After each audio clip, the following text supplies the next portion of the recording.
In my last Dead by Daylight video, I shared tips on how to escape killers easily. Most of those tips were solid, but after more matches and feedback, I realized a few lessons need correcting. So in this video, I'm fixing the survivor tips I got wrong and explaining what it actually works.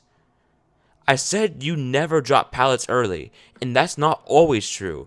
The correction is, there are safe pallets and unsafe pallets.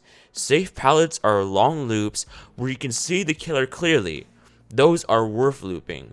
Unsafe pallets are short loops or pallets with blind corners. Those should be pre-dropped immediately. If a pallet feels dangerous, drop it early. Do not get greedy. Only unhook when the killer is gone. That's the tip I got wrong.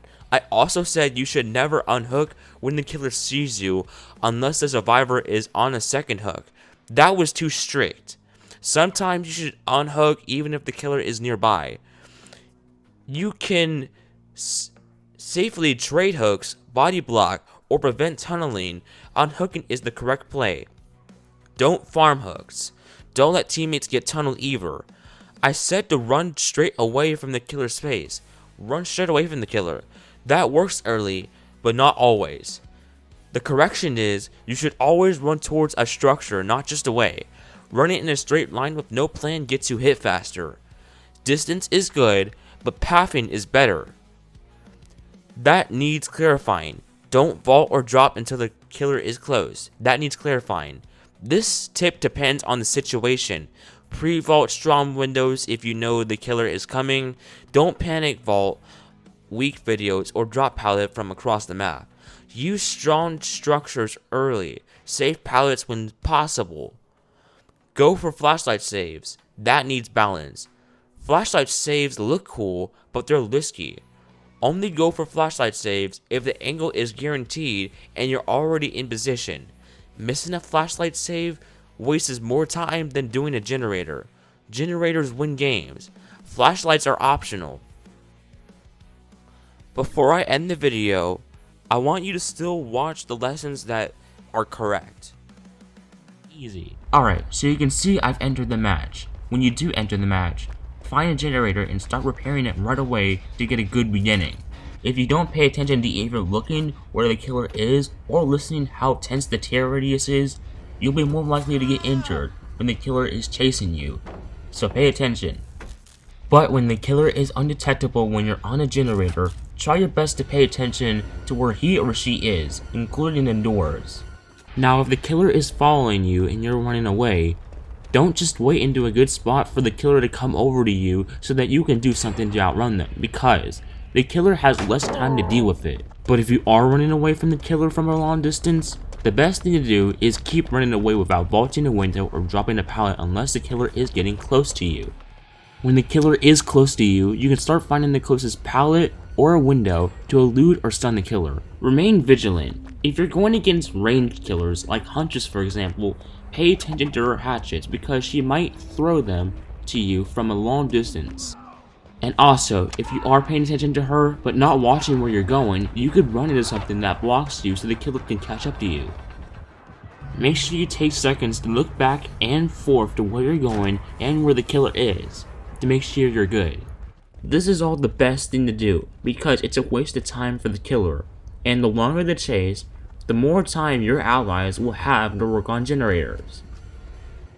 Okay, now that you've learned that, it's time to teach you how to loop the killer. Alright, so in a chase, when you see a pallet in your eyes, go straight to it or around it. But reminder, If you're going to loop pallets, don't drop it immediately, because it will be faster to run out of pallets in the match for the killer to easily get you. And never wait for the killer to get you if you're near a pallet also. Both of those things will get you a better chance of getting hit faster. And pay attention looking at the killer while you're looping.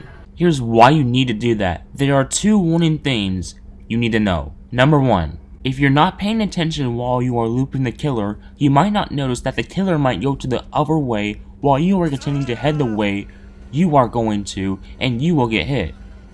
So you need to go to the opposite direction of where the killer is going around the loop. Number 2, when the killer is close to you, start dropping the pallet, because if you don't, drop it soon, the killer might reach you, so keep that in mind. One last thing about looping, when you start to drop the pallet in a loop, the killer might mind game it. That means keep going around. So the best thing to do is when you see the killer as far as possible from you, run away from the loop.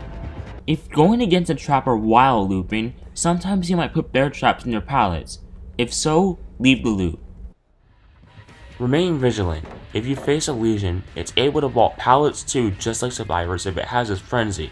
So the best thing to do is trying to go dodge his slice in a basic way, so that you can have some time to create more distance, find another pallet or window. If you face a huntress during a loop, don't drop the pallet when you see she's gonna start throwing the hatchet at you, because the hatchet still goes over the pallet and might hit you. Always pay attention to the huntress's hatchet, including in a loop.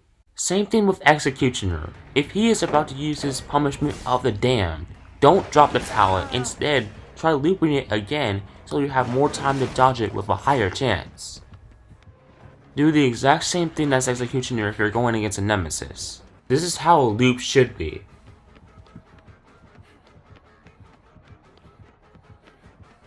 When you're done with that loop, try to find another one, or try to find some windows to elude the killer. If you can stun him right in the perfect timing, you are in a good spot. Now it's time to teach you how to be an epic window vaulter. Okay, so windows are usually for eluding killers by quickly vaulting through windows, and I am going to show you how to become a more safe vaulter. First, when you're looping around the killer and the killer is close to you, don't vault the window because he's more likely to get you. Only vault it when the killer is a little bit from afar, by faking the window. Always vault windows to elude killers when the killer can't get to you.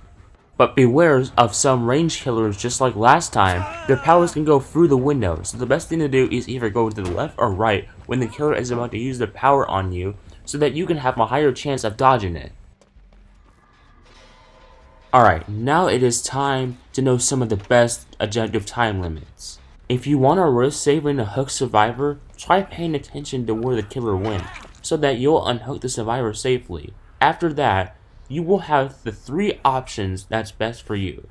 Number 1, heal the survivor immediately. 2, find a safe spot immediately to heal to save time to repair the generator.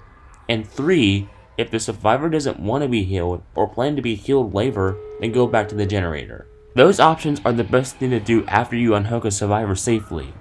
Now, if you don't want to save a person that's hooked, that is okay, because you don't know if your allies are coming to get that person or not.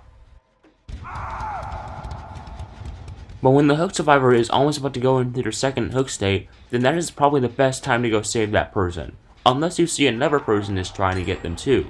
When that does happen, go back to the generator. Always go save the person when one person is in a chase and the other person is working on a generator, because that feels like teamwork and not a waste of time. If this helps you, drop a like and comment what survivor tip you learned the hard way. If you want more Dead by Daylight survivor guides, subscribe, and I'll see you in the fog.